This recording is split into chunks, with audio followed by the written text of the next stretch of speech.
Kinabukasan, madilim pa ay... Dito sa bangkang ito ang kababaihan at doon naman ang kalalakihan. Uminom muna kayo ng tsaa upang mainitan ang inyong sikmura. Ilang sandali pa. Tayo na mga kasama na makahuli na tayo ng ating pananghalian. Tara! Habang lulan sila ng bangka, ay patuloy ang tuksuhan. Pagdating natin sa Baklad, ay huliin kong malalaking isda upang ialay sa mga kadalagaan. Che, ang lagay walang mag-aalay sa aming matatanda. Ang lahat ay masasaya, maliban sa piloto ng bangka, na walang iba kundi si Elias. Nang sapitin nila ang baklad, Ha? Ano itong magalasas na bagay na nahuli ng baklad? At tila yata... Buhaya nga! Buhaya nga! nagkaroon ng pangamba ang mga kababaihan ng Kailangan mapuksan ang buhayang yan. Walang mahuhuling isda sa Baklad hanggat narito ang hayop na ito. at pakawika noon ay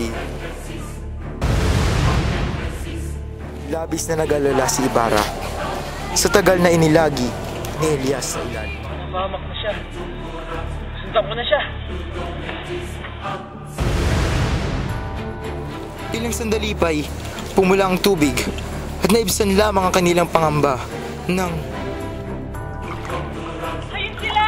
Tignan silang kapwa! Oo nga! Salamat sa Diyos! hindi nagluwat. Utang ko sa inyo ang aking buhay. Masyado kayong mapusok, Sa muli-muli, huwag niyong bibiruin ang Diyos. Magtimpi kayo at malalayo kayo sa kapamahan.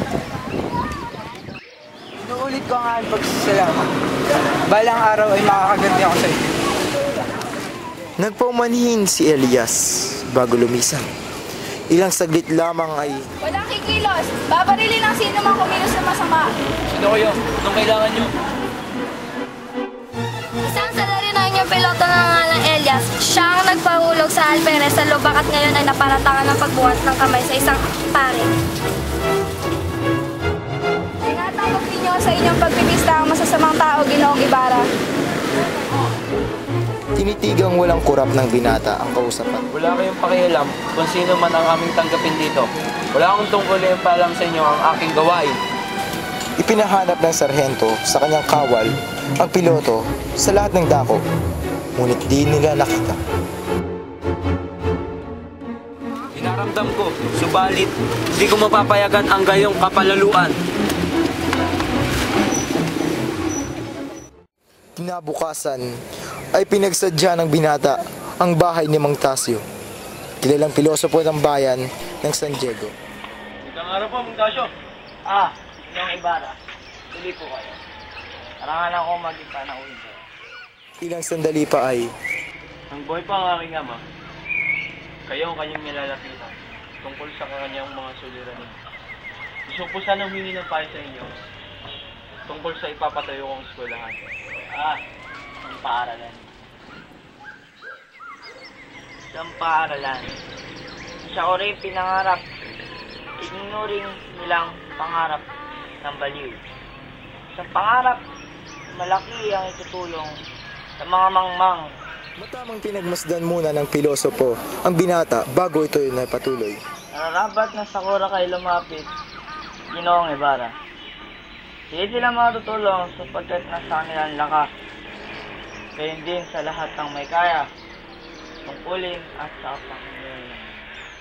Kailangan din ng tatag ng iyong loob na siya mong magiging gabay. Sa kabila noon, yung mabigo ko. Paano? Mabigo man ang iyong panukala, ay katutuwa naman ninyong maisip na ginawa ninyo ang lahat ng makakaya. Tibay ng iyong loob ang sa magiging tanglaw sa iba. Naniniwala po ako sa inyo. Hindi na sayang ang pag-asa kong nagtamo ng isang mabuting payo. Ngayon, din ay sasadyain ko na ang kura ukol sa aking panukala. Sa ngayon po'y ako'y magpapaalam na. Okay, mahala.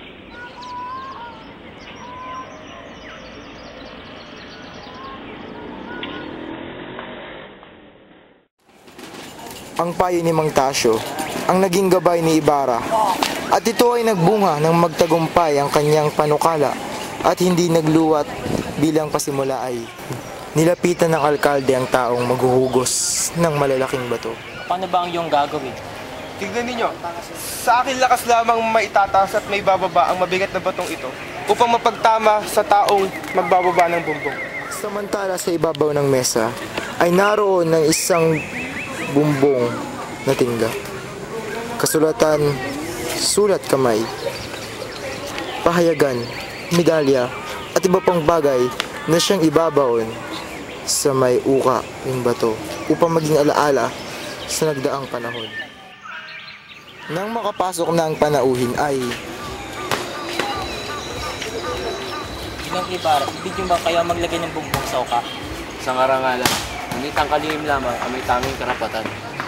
ang eskribano na ang naglagay ng bumbong sa uka. Kayo palang hindi naglalagay ng palitada, Ginoong Ibarra. Tinungo ni Ibarra ang batong kinalalagyan ng bumbong.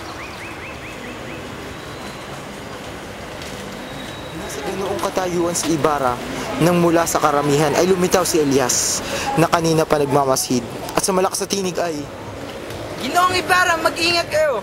at sa pagkagitla ng lahat ang nakabiting bato ay biglang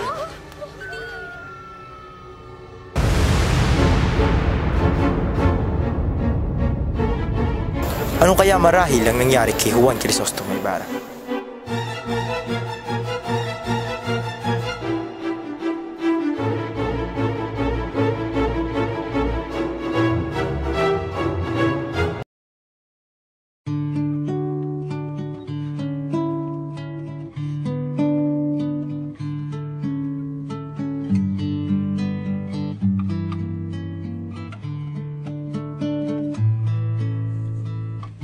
Adiós, patria adorada,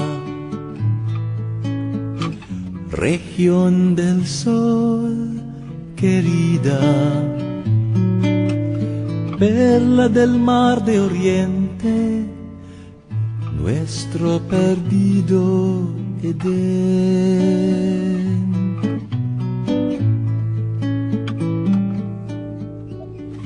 A darte voy alegre la triste mustia vida, y fuera más brillante, más fresca, más florida, también por ti la diera por tu bien.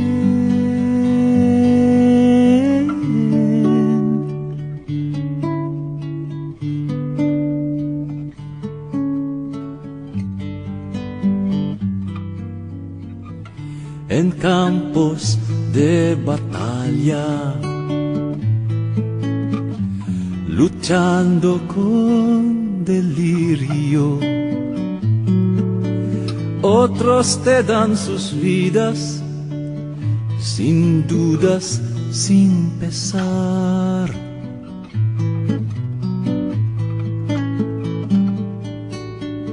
El sitio nada importa,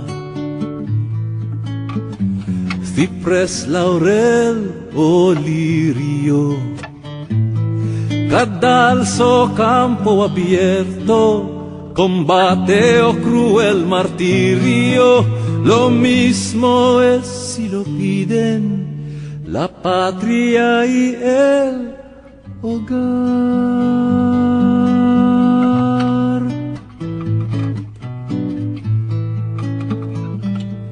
Yo muero cuando veo que el cielo se colora y al fin anuncia el día. Tras lóbrego capuz, si grana necesitas para teñir tu aurora, vierte la sangre mía, derrámala en buen hora y dórela un reflejo de su naciente luz.